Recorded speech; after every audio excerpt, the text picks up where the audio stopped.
Sawe eky'okuyimba Patrick Ssenyonjo amanyiddwa ennyo nga Fresh Kid olwalira awandiikiddwa mu butongole era n'aweebwa ekifo mu ssomero le Kampala Parents School oluvannyuma lw'okufuna sikaala ey'okusoma okuva mu kampuni emanyiddwa ennyo nga Lupaleria Foundation. Abayimbi abatali bamu babaddewo okubeera nga bamuwa okubadde ng'okubuulirirwa butya bw'ayinza okuyimba ate ng'eno bw'asoma. Omukolo gw'okukwasa omuyimbi omuto Fresh Kid sikaala emuyingiza mu ssomero lya Kampala Parents School okutandika okusoma gwetabiddwako abayimbi ab'enjawulo okuli Baby Gloria, Rabadaba, Benoni Mugumbya n'omu ku bakulira ebibiina ebigatta abayimbi James Wasula. Bano baliko entanda gye basibiridde Fresh Kid okulaba ng'abikka ebibiri okuli okuyimba ng'ate n'okusoma kumutambulira bulungi. Fresh Kid, yongero yimbe, yongero some, everything will go hand in hand, it will be a very smooth path for you. Acha yimbe nyimbe zigeno kuzimba n'abaana, nga omuzadde asogola studio n'asheka akanamanya nti abaana bange bagenda kuyiga. Being an OB of Kampala Parents, it's going to be easy for him to work on his craft, because what people don't understand is education actually does help when it comes to your art. Sebo Mami Fresh Kid, I wish you all the best. Ekitabo kiri important.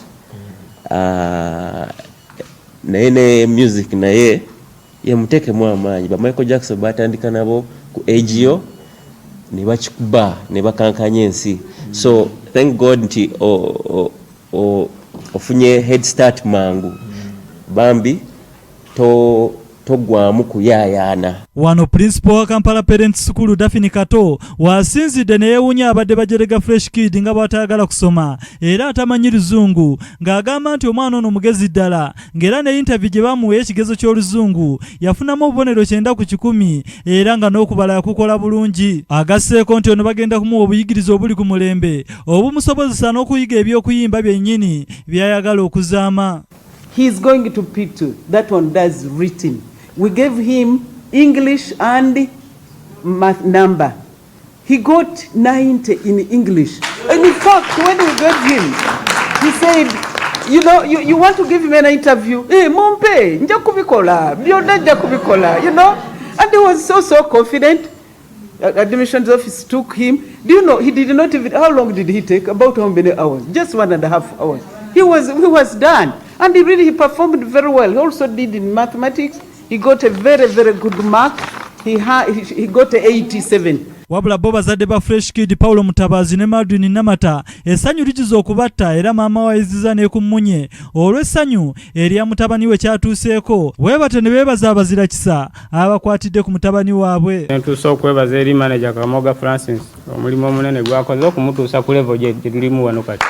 Ntuusa n'okwebaza kwange eri Lupaleria Foundation ku lw'ekitongole kya Lupaleria Foundation ekyawadde Fresh Kid sikaala. Omu ku badirekita baakyo Naira Lupaleria annyonnyodde ensonga ey'abalondesaayo Fresh Kid okumuwa basale ng'agamba nti basanyufu nnyo ng'era beetegefu okumuwa buli kyonna ekimusobozesa okusoma.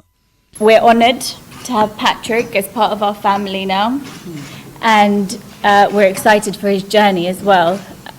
We've given scholarships to over 60 students in various areas. And it's something we want to keep growing with talent in Uganda. There's so much talent out there that we want to keep nurturing, and we're in full support of that as the foundation.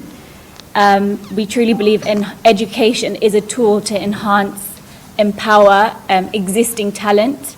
So that's very important to us as a foundation. Fresh Kid mwennyini ayogedde ku sikaala gy'afunye ne yeebaza abagimuwadde. Sikaala eno ya myaka 6 nga Fresh Kid atandika okusoma ku lunaku olwokusatu olwa Sabbiiti ejja ng'atandikira mu kibiina kya 2 oluvannyuma lw'okuyita interview. Yanziza nnyo era nga ngenda kukola nga omugambye era njafuuba nsome ntuukirize byonna bye mugambye ne music njasigala nga nnyimba esobole okutuukiriza byonna byemwogedde wano. Bazadde ba Musaayi Mutono nga bali wamu ne manager we batadde omukono ku ndagaano